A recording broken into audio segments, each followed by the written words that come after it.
Alright, so something that I want to talk about, since I'm going to get a lot of questions, is the route that we are on. So I cannot provide you with details of roads and things of that nature because Manny purchased this route from GPS Kevin. And I'll leave a link into the comments of every video that I post while I'm on the Continental Divide. But I can show you the general route that we're taking page by page. There's 19 tracks. This is going to be a long video. But we basically start in Antelope Wells, New Mexico. We started 80 miles north of that, and you finish just above Eureka, Montana, and that is just below the Canadian border.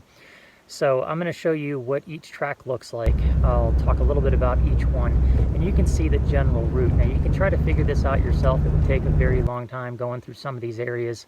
Unless you have Gaia or something and you pre-plan this, you could end up going miles and miles out of your way for no reason. We've already had a couple of issues where we've had to turn around because roads were impassable, so we had to create our own routes. So here's a track by track, all 19 tracks of what it looks like. It's a bit different than what I initially thought. We are actually not going through Utah. We're going through Colorado and Wyoming and then up into Montana. So here is what you're looking at. Since GPS Kevin went from north to south and we're going south to north, this is track 19 and it starts in Antelope Wells. We actually started about 80 miles north of that on the I-10 section and went from there to Silverton, New Mexico. I apologize about these pictures, but that's all I've got to go on. I just took pictures of what Manny brought with him on this trip. So track 18 takes you from Silver City to Grant.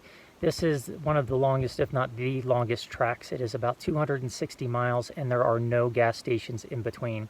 So if you're like Manny or I, he's in a TJ, I'm in an XJ, we can't make it that distance on these types of roads. So we both brought gas and ended up filling on the trail.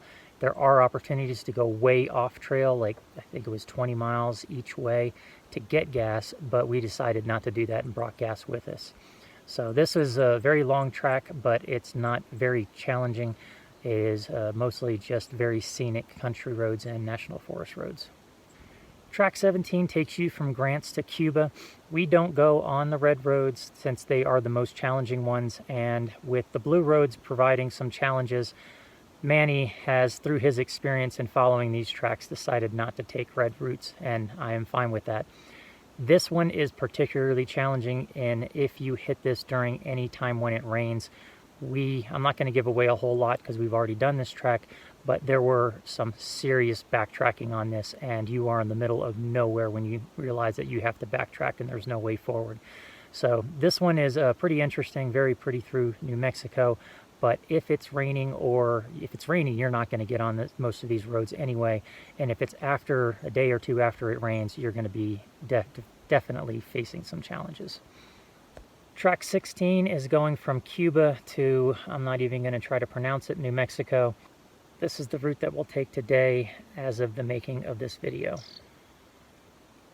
Alright, I'm going to speed up here. We haven't been through any of this, so I'm just going to show you what it looks like, give you a few seconds to pause the video so that you can take a look at it.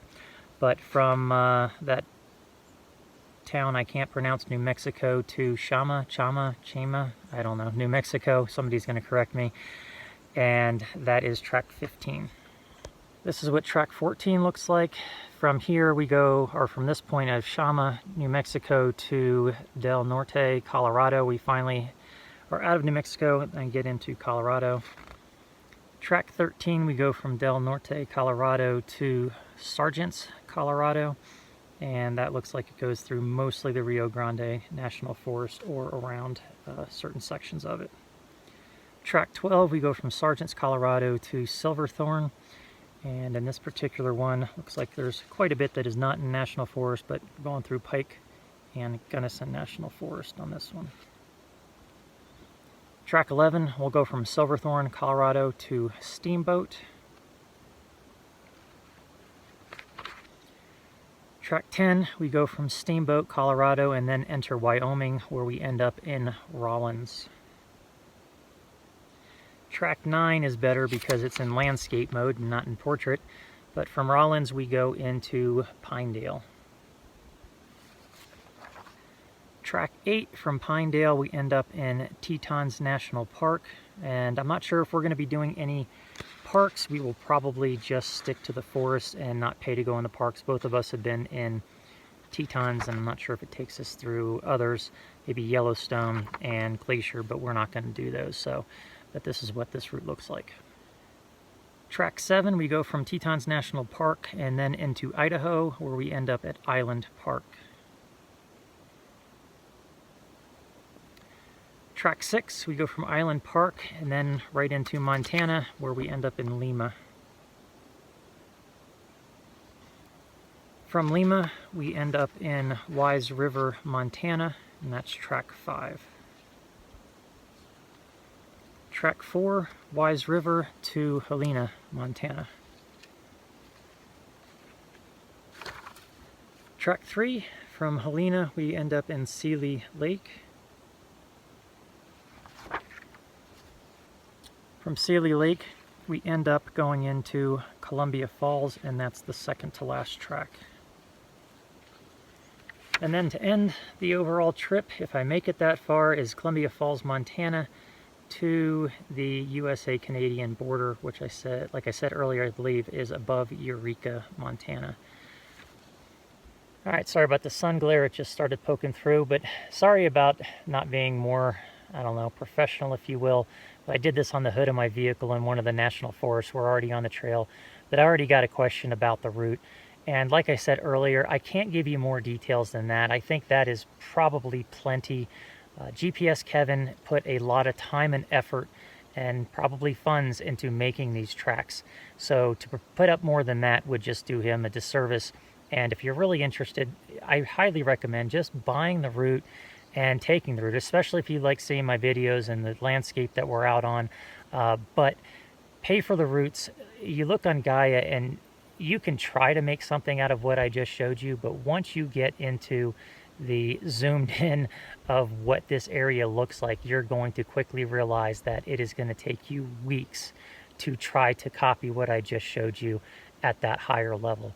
So you can either do it by being completely adventurous and trying it yourself and maybe doing more roads, but if you want to stay mostly off of roads, the GPS Kevin route so far has been a very good route as far as I'm concerned. So go ahead and leave your comments and dislike, like, whatever on this video. Like I said, I'm sorry it wasn't better quality, but it's what I had to work with now that I'm out here.